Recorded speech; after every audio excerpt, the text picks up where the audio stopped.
भारतीय नागरिक निमिषा प्रिया की फांसी को टालने के लिए भारत सरकार हर संभव प्रयास कर रही है। निमिषा को यमन में वहां के नागरिक की हत्या के आरोप में मौत की सजा सुनाई गई है। अधिकारियों के मुताबिक उनकी फांसी 16 जुलाई को निर्धारित की गई है और इसको टालने के लिए कूटनीतिक और मानवीय स्तर पर प्रयास जारी है। निमिषा प्रिया को जुलाई 2017 में अपने business partner Talal Abdo Mahdi की हत्या के आरोप में गिरफ्तार किया गया था और 2020 में यमन की अदालत ने उन्हें मौत की सजा सुनाई। नवंबर 2023 में यमन की सुप्रीम जुडिशियल काउंसिल ने उनकी अपील खारिज कर दी। वो फिलहाल सना की एक जेल में बंद है जो हूती विद्रोहियों के कंट्रोल में है। भारत सरकार के एक अधिकारी ने नाम न बताने की शर्त पर यह कहा कि जब से उन्हें मौत की सजा सुनाई गई है, हम इस मामले पर लगातार नजर बनाए हुए हैं। यमन अधिकारियों और उनके परिवार से लगातार संपर्क में हैं और हर संभव सहायता प्रदान कर रहे हैं। हम फांसी को रोकने की कोशिश कर रहे हैं। गौरतलब है कि निमिषा प्रिया केरल के पल्लक्कड़ जिले के कोलेगोंड की रहने वाली हैं। मामले की जटिलता इस कारण से और बढ़ गई है क्योंकि भारत की हूती विद्रोहियों से कोई आधिकारिक बातचीत की व्यवस्था नहीं है। निमिषा की मां प्रेम कुमारी पिछले साल यमन गई थी ताकि मृतक के परिजन से बातचीत कर समझौता किया जा सके। इस प्रयास में यमन में बसे कुछ अनिवासी भारतीय उनकी मदद कर रहे हैं। सरकार ने संसद में पहले भी बताया था कि वो निमिषा के परिवार को हर संभव सहायता दे रहे हैं। Aim right, achieve big. At KR Mangalam University, we provide you the platform to turn your dreams into reality. At KR Mangalam University.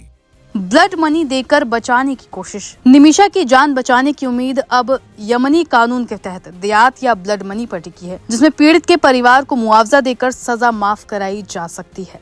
सामाजिक कार्यकर्ता सैमुअल जेरोम बास्कन निमिषा की मां प्रेमा कुमारी के पावर ऑफ अटॉर्नी धारक हैं। उन्होंने बताया कि पीड़ित परिवार को 10 लाख अमेरिकी डॉलर यानी कि लगभग 8.5 करोड़ रुपए देने की पेशकश की गई है, लेकिन परिवार ने अभी तक इस प्रस्ताव का जवाब नहीं दिया। जेरोम ने कहा, मैं बुधवार को यमन पहुंच रहा हूं ताकि तलाल के परिवार के साथ बातचीत फिर से शुरू की जा सके। क्या है पूरा मामला? निमिषा प्रिया 2008 में अपने माता पिता की आर्थिक मदद के लिए यमन पहुंची थी। उन्होंने सना में कई अस्पतालों में नर्स के रूप में काम किया और 2015 में तलाल अब्दो मेहदी के साथ मिलकर एक क्लिनिक खोला। क्योंकि यमन कानून के तहत विदेशी नागरिकों को स्थानीय भागीदार के बिना बिजनेस शुरू करने की इजाजत नहीं है।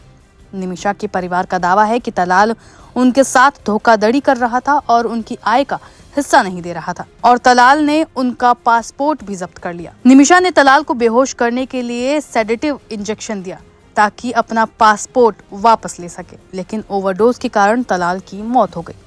इसके बाद निमिषा और उनकी एक यमनी सहकर्मी हनान ने तलाल के शव को टुकड़ों में काटकर एक पानी की टंकी में फेंक दिया।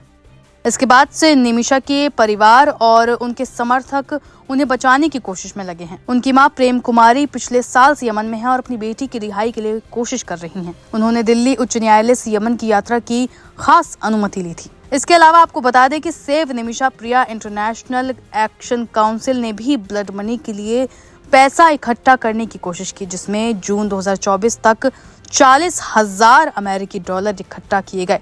हालांकि भारतीय दूतावास द्वारा नियुक्त वकील अब्दुल आमिर ने $40,000 की अतिरिक्त फीस मांगी, जिसके कारण बातचीत में देरी हुई।